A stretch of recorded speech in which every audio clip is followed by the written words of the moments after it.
Okay, question 1. Why do you think Saleh's portrait of Daliri is unique to Iran? What factors might make it accurate or inaccurate for literary people in other countries or cultures? So Daliri is the guy who buried that book of Marcel Proust in the middle of a war zone. Last week, Saleh finally tracked him down and arranged for him to travel with Miss Homa, or rather, Daliri chose to travel with Miss Homa. And so this week we get a very brief look at Daliri's life story, and we can think about whether how much that life story is culturally determined. Let's look at page 74. So this week we were reading chapters 10 and 11.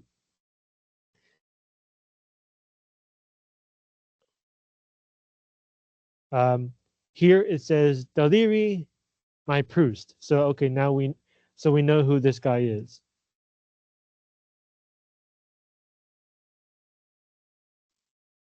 Born in one of the shore towns of the Caspian Sea, he'd scored high enough on his national exams to be accepted to the state medical school. But he'd opted for literature, the fool. After 4 years of reading the Persian classics and another 4 toward 2 higher degrees in French literature and translation, respectively, he'd finally landed back on Earth to face reality. There was not a bloody thing for him to do to make a living. His family had supported him far longer than they should have, and then one day told him to get a life, which meant get married, settle down in a small town Iran, and at best become a bank clerk or a school teacher. I'd encountered dozens similar to this poor bookish fuck. I'd worked with them, heard them out when they contemplated suicide, and I had drunk to their afterlives once they'd hanged themselves or went missing or threw themselves under a truck. These were not the martyr types.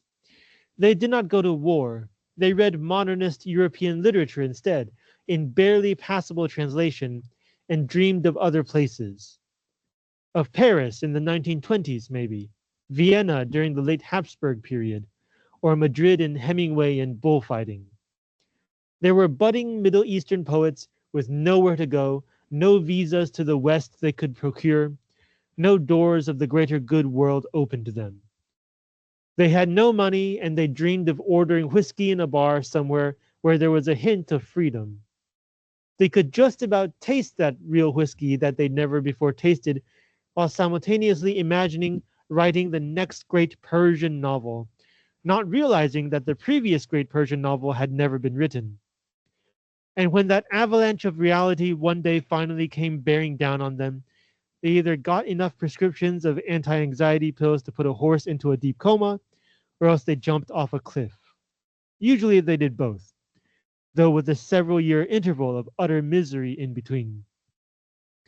That was Daliri or Proust in a nutshell. I'd had students like him at the University of Art in downtown Tehran. There must be a factory somewhere where they made the likes of him, with that bowl-shaped haircut and writerly glasses and hangdog look. So Daliri's life story basically is he falls in love with literature, studies it, then realizes he has no idea what to do for a job, and ends up purposeless in life. So the broad strokes of this life story seem like they might apply to many countries or cultures. Um, in most places around the world, studying literature does not guarantee you a job in the same way that, for instance, in Taiwan, studying electrical engineering might. But there are places where studying literature can broadly lead you to some kind of occupation. It may not have the same name, but there are still places in the world where writing and literature are still viable professions beyond being like a teacher.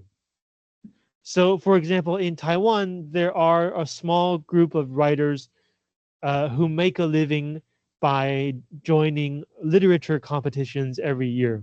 Taiwan has a long list of literature competitions, and it's possible to live off of just if you're a good enough writer.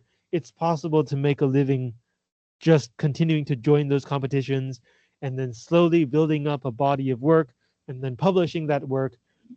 It's not easy, but it's possible. But are there aspects of this story that make it more characteristic of Iran, or I should say Iran? For example, um, here, there were budding Middle Eastern poets with nowhere to go, no visas to the West they could procure, no doors of the greater good world open to them. So, for people who don't live in, well, I guess for everyone, including people who live in the United States, uh, a common dream of literary people is to be good enough that someone in New York City will recognize their talent and publish them, and they will be able to become a writer in New York or like be able to join the literary circles in New York. New York City is, of course, often called the capital of the world. And to be frank, the literary scene in New York does not guarantee that you will have a good life either. Maybe um, you might be more famous, maybe you might have more work, but being a writer anywhere is not an easy job. But it is that kind of thing is a dream for many writers around the world. The author of our novel, Salar Abdoh, currently teaches in New York. Um, but here, Saleh is saying that people like Deliri who have studied translation, right? Higher degrees in French literature and translation. So he does know Western languages. And yet they are not able to go to the West. They had no visas. We know that uh, Western countries generally are not very welcoming of Iranians and Middle Eastern people. But you can still get a visa if you have a job, right? You can get a work visa. A writer is not a job. You're working for yourself. Nobody will sponsor your visa. Usually, writers who do get visas work through like foundations, literary foundations, or like universities. Universities might give writers a job as like a writer in residence. But for your regular ambitious writer, there is very little chance to obtain a legitimate visa to go to New York City. Usually you have to already become famous before you can get that chance.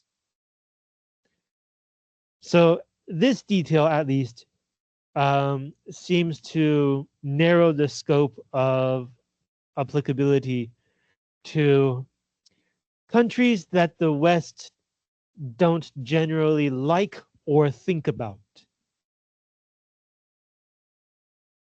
Uh, Maybe the Middle East has it worst because the West has rampant Islamophobia, fear of Muslim terrorists and things like that. But it's not just Middle Eastern writers who have only a very narrow chance of being able to live and work in places like New York City. Another detail that might limit this story to Iran is the fact that he studies Persian classics. Persian is, of course, the language spoken in Iran and only in Iran. Like if you study Chinese classics, uh, theoretically speaking, you might find work in Taiwan, China, Singapore, even Malaysia. But if you study Persian classics, you are an expert on literature that is mainly cared about only in Iran. It's like if you study like Hungarian literature, you're only going to be useful basically in Hungary. So this is another aspect that limits the life story of people like Daliri. Persian is, of course, not as minor as Hungarian. The West knows that there is a long history of great Persian literature, some of which has been translated, some of which people in the West enjoy. But there's not enough interest in Persian literature to support a career, unlike, say, interest in French literature in the United States, things like that. I mean, think about it. Sometimes if you go like looking for a book to read or a book to buy, sometimes you will come across French novels. Sometimes you will come across Italian novels. You'll even come across Swedish novels because people like to read Swedish crime literature. When is the last time you came across a Persian work of literature? Probably never. So the story in broad strokes can apply to many people who study literature, but the details that specifically limit Daliri's life opportunities seem to apply particularly to people, literary people in Iran. You guys have other thoughts about this?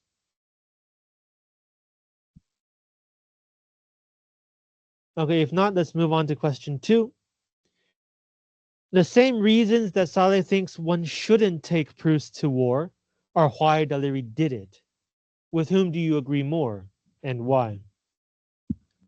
So let's go to page 77.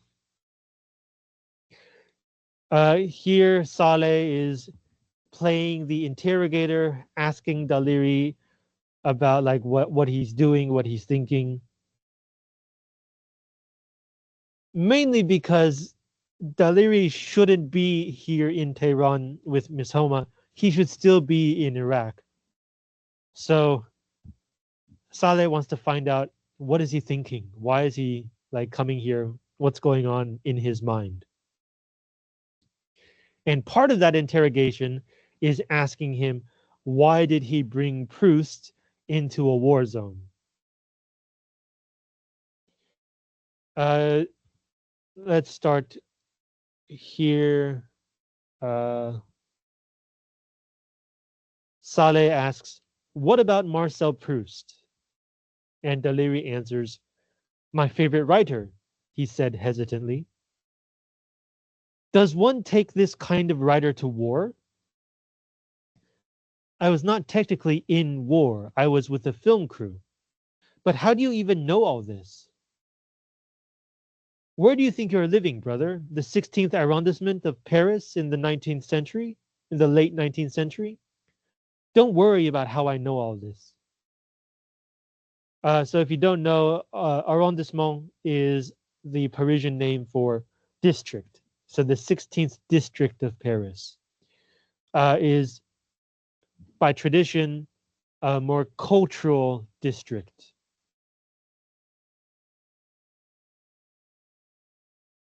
And Daliri says, it is not a crime to take a book with you to war. It's not normal to take that book. Why not? He seemed positively affronted now, offended. Well, for one thing, it's too big, which is true. It's 7 volumes long. And elegant, and beautiful and literary. It's a bloody masterpiece, isn't it? For all those reasons, I took it. So Saleh is saying something so big and beautiful and literary does not belong in a war zone. But Deliri is saying it's precisely because it is so big and elegant and beautiful that he brought it into a war zone. Which one do you think makes more sense? Which one do you agree with more?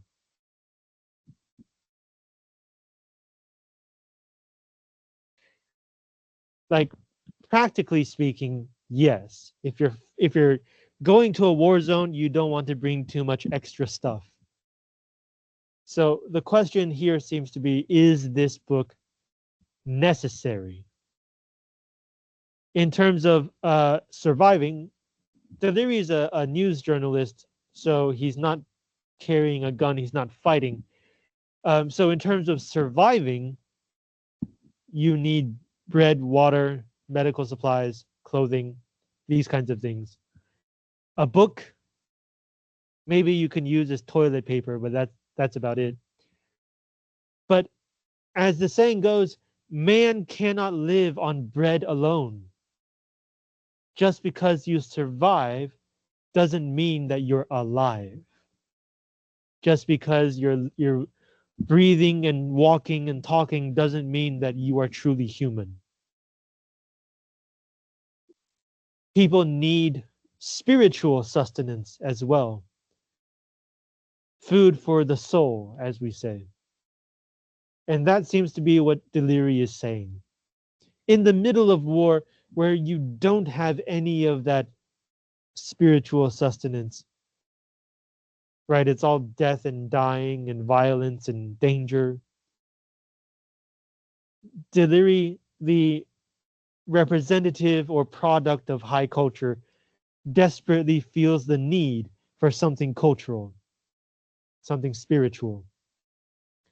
So, like, what better representative of high culture than a 7-volume French masterpiece of literature that barely anyone reads? Barely anyone reads all 7 volumes, I should say. So, from that point of view, I guess it kind of does make sense. Deliri is not there to fight. He's not there out of religious fervor. He's not there to like defend the holy uh, places. He's there with a film crew to record what's going on. His main mission is itself cultural. So if he's not motivated by religious zeal, if he's not motivated by patriotism, it seems like he's motivated by a cultural urge, the urge to try to make sense of this war through the means offered by culture, whether it is a film crew or his own expertise of literature. So if a fighter needs bullets, if a religious fighter needs prayers, then a cultural agent needs culture. So bringing the book is his version of bringing his own ammo, let's say. Does that make sense? And precisely because the war zone lacks any culture, he needs the biggest symbol of culture that he can bring, right? 7 volumes of a 19th century French masterpiece. 20th century, sorry, early 20th century. And then what does he do with this book? Saleh says, you underlined a lot of it. That I did. Why? Sorry, but is this some kind of interrogation? The guy finally understands what's going on. Yes, maybe. I underlined the book because I was trying to compare the outdated English translation I had on me with the original French that I'd already read. What? So, yeah, okay, he has a higher degree in French literature and translation. So this is, in fact, his expertise. And he's doing this in the middle of a war zone. He doesn't even have the French on him. He's comparing it to his memory of the original French. Like, if this is not a symbol of the necessity of culture in the middle of war, I don't know what is. He doesn't, like, Deliri doesn't even try to justify his actions in terms of uh, aiding the war effort or supporting his own side in the war. He's basically saying, I don't care what's happening. I need to do this. This is my life's work. He's both very foolish and very admirable, at least to me.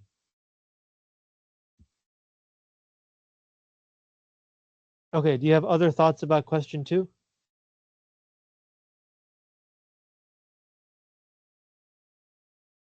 If not, let's move on to question 3. Saleh thinks that Muslim soldiers need to consider the best use and timing of their death. Have you ever considered such questions? And what kind of answers did you come up with? So let's take a look at this, page 78. So we have had lots of talk about martyrs and like soldiers who are looking forward to dying for their religion. So let's start here. The person who desires obliteration will get it. Obliteration just means being completely destroyed. Some are quick about it. Some take longer than others. Some hesitate. And some even lie about it because they're embarrassed to admit they don't want to die. It was often the talk of the trenches, exactly when the man should become a martyr.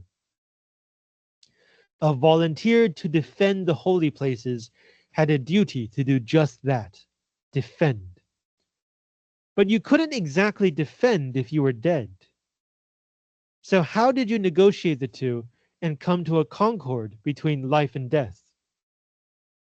These are ultimate questions that don't get asked in peace, because peace means having to worry about the pair of new shoes you need to buy, or your kids' braces, or the milk going sour. Trench talk in Mesopotamia was different than other wars because the bluster of martyrdom was actually real. Even those men who didn't want to die had to talk the talk. And because they were there, sometimes, despite all their precautions, they became martyrs. They reached sainthood through a lie, despite their every effort not to be saints. My concern was not with these men, but the ones who walked into the butcher house willingly, knowing that there was a 50-50 chance there would be a video of their cut off head posted online by the enemy the day after tomorrow because the op they'd volunteered for was outright suicide. So the question is, you want to defend the holy places, but you also want to die for your religious belief. When do you make the transition from defender to martyr? What's the best use of your death?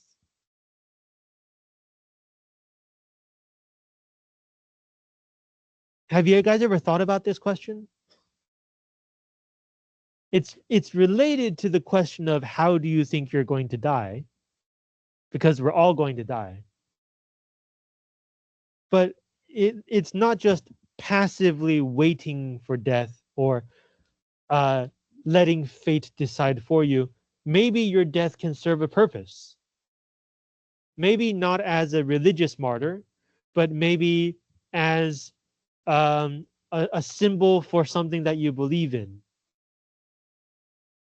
The saying is that if you have a very charismatic enemy, you shouldn't kill them because a person can die, but a symbol will live forever.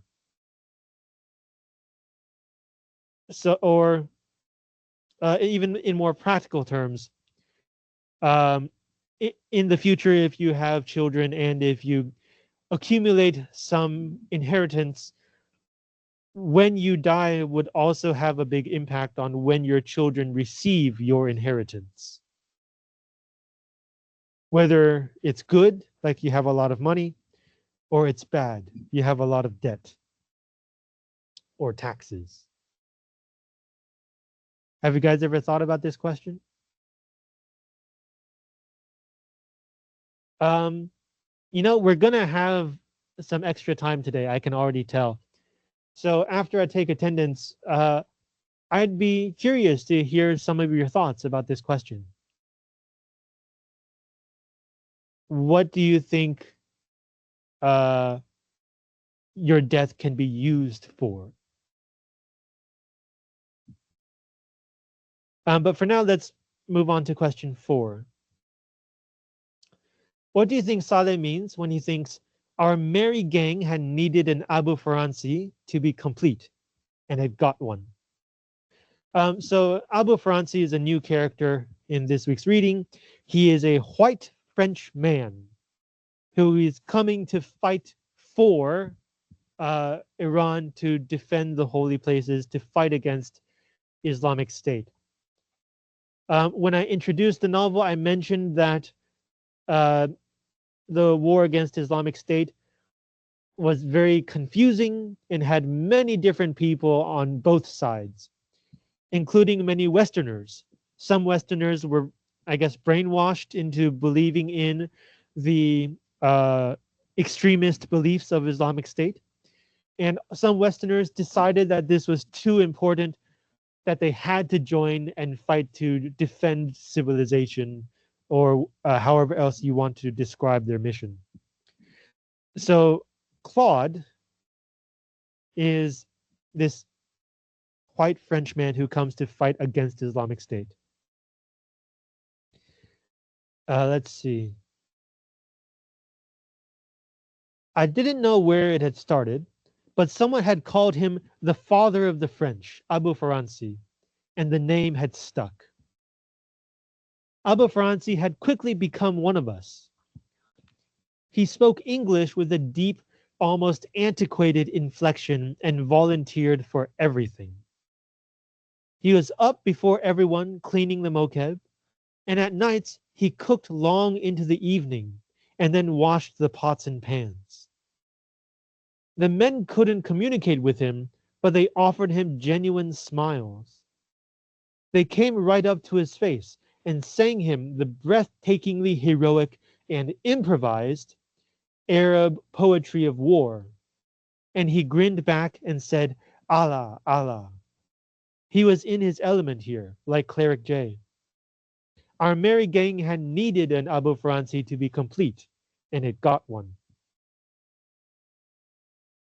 So the dude wakes up before everyone, sleeps later than everyone, does everything that someone asks him to do. He's like the hardest working guy. He's cheerful. People like him. How would you describe this? Or I should say, what does that remind you of? Kind of like a pet or like a mascot? Kind of like um, something like a child? He works hard, so we know that he is sincere, but most of the fighters can't communicate with him. And if you can't talk with someone, it's hard to really see them as the same as you. Like if today I invited a guest speaker and they came up and they started speaking Icelandic and like to give a talk in Icelandic, you might think, first of all, wow, he really knows a lot about whatever he's talking about, but you don't know what he's talking about. You know he's human, but you don't really have a connection. That seems to be what's going on here. People like Abu Faransi because of what he does, but they don't really understand him. So this group of fighters, apparently, Saleh thinks that they need this kind of presence, this kind of person, someone who's hardworking and cheerful, uh, and someone who you don't really understand and you don't really need to understand. What do you think that means? Why does that make their group complete?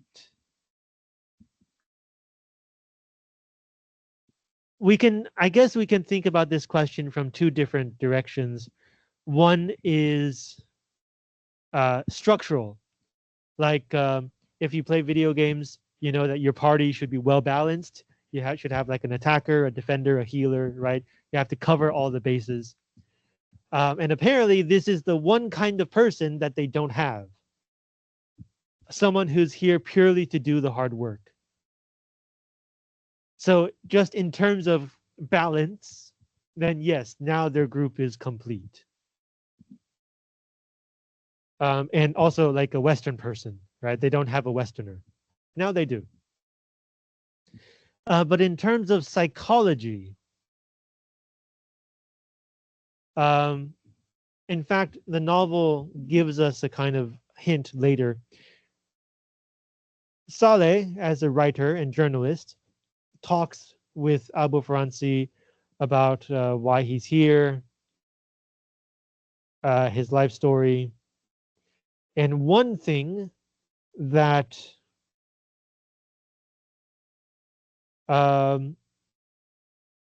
Saleh points out is this. I'm on page 86. He says to Abu Faransi, "This is a real fight, not a game. Our holy places mean something to us. What did they mean to you? Nothing." So a few weeks ago, I also talked about this idea when discussing the American motivation to fight against Islamic State. Right? The Americans saw Muslims in traditional outfits cutting people's heads off, threatening to invade the world, and they were like, "Okay, we got to stop this." But they didn't feel that sense of religious betrayal or that sense of like they are tarnishing the good name of Islam. Like they are promoting a distorted version of the religion that I love and care about. So, like for Westerners, according to Saleh, it's bad, but it's not bad in a personal way. Right? Our holy places mean something to us. So, psychologically speaking, maybe this is something that this group of fighters needs. Someone for whom the fight is not at all personal. For the Iranians and Iraqis, it is religious. For the Afghanis, it is mercenary. They're doing it for money. Claude isn't fighting for money. We later learn that he actually no longer wants to live. He's here to try to find death.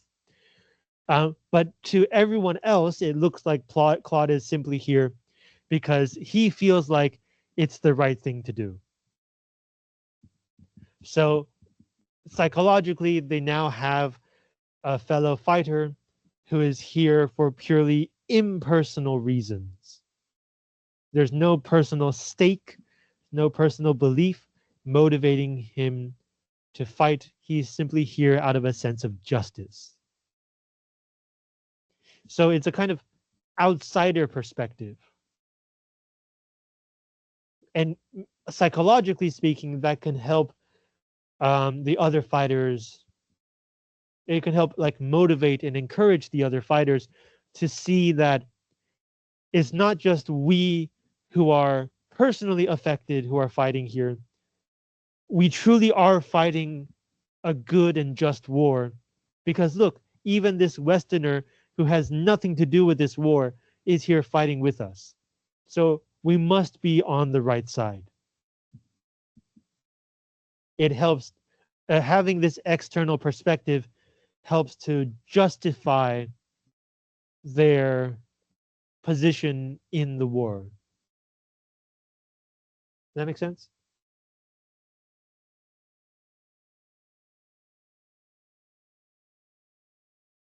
Okay, do you guys have other thoughts about question 4?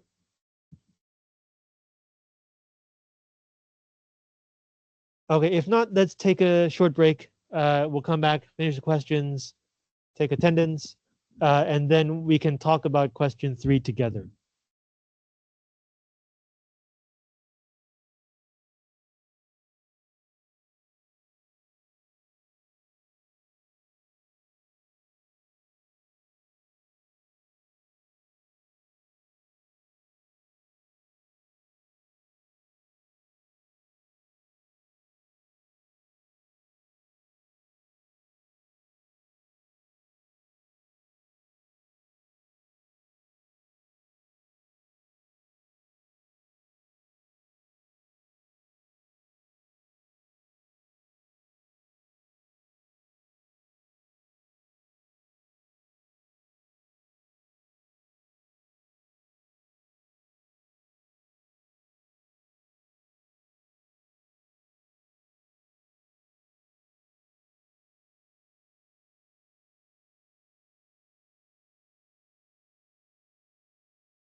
Question 5.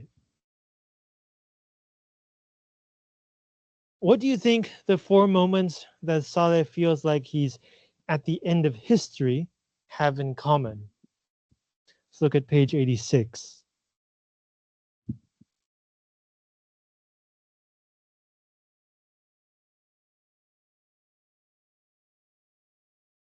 So it's near the end of Saleh's conversation with Abu Faransi. The power has gone out. And he finally asks, Claude, you've come here to die, haven't you? And Claude says yes.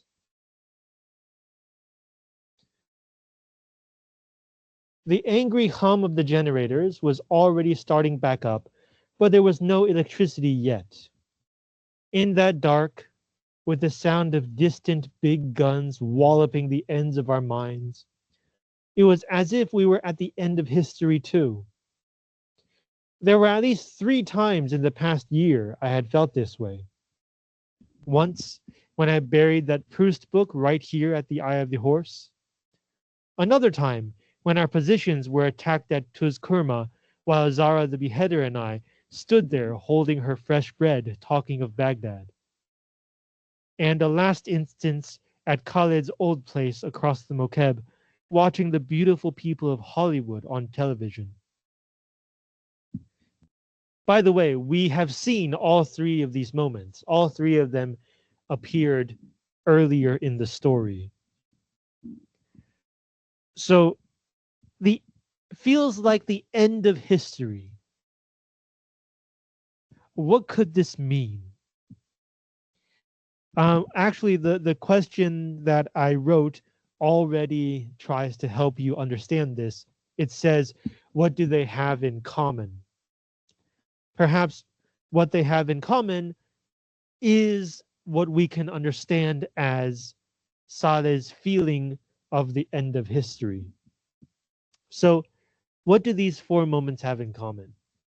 Talking with the French Claude in the middle of the war zone in the dark about him dying, burying Marcel Proust in the middle of a war zone,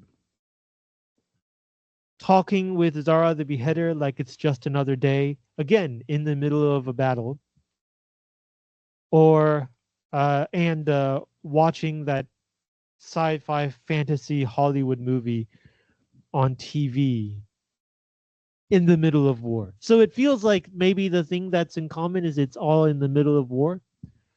But Saleh, it says in the past year, right? Saleh has been fighting this war for more than a year. So it's not especially surprising that all 4 of these moments happen in a war zone. He's basically here more often than he's not here. What else can we say about these 4 moments? They seem unlikely.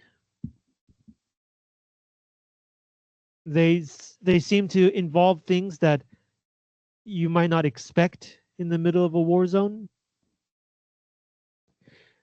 Especially like the third one, talking with Zara the Beheader. I stood there holding her French bread while their position nearby was being attacked. It seems like this example has the idea of like parallel worlds, multiple worlds. 2 things are happening at the same time that don't seem to go together. We talked about this idea when talking about that movie on TV, right? How many worlds can a man be at one moment and still make it make sense? So, and then like if we think about it, that also applies to the Proust book. He wrote in the early 20th century. It is now the early 21st century. It is this incongruity that in an earlier question got Saleh asking Daliri, why did you bring this book? It doesn't feel like it is from the same timeline, the same world. So maybe that's what Saleh is talking about. Events that don't feel like they are of the same time, of the same world. So it's an end of history in the sense that history is a linear progression of events. One thing leads to another thing, leads to another thing. But here it seems like an entirely different thing has been shoehorned into the series of events with no rhyme or reason, no way to make sense of it at all. And so history as a linear progression has ended. It is no longer this kind of linear progression. History is now strange, now difficult to predict, difficult to understand. And therefore, if history is valued mainly for its predictive power, right? We understand the past in order to help us understand the present and predict the future. Then this idea of a changed and unpredictable history means that it is no longer a valuable history. There's nothing we can really do with this. History no longer makes sense. World events, the reasons for people to do things, no longer make sense. It is the end of history.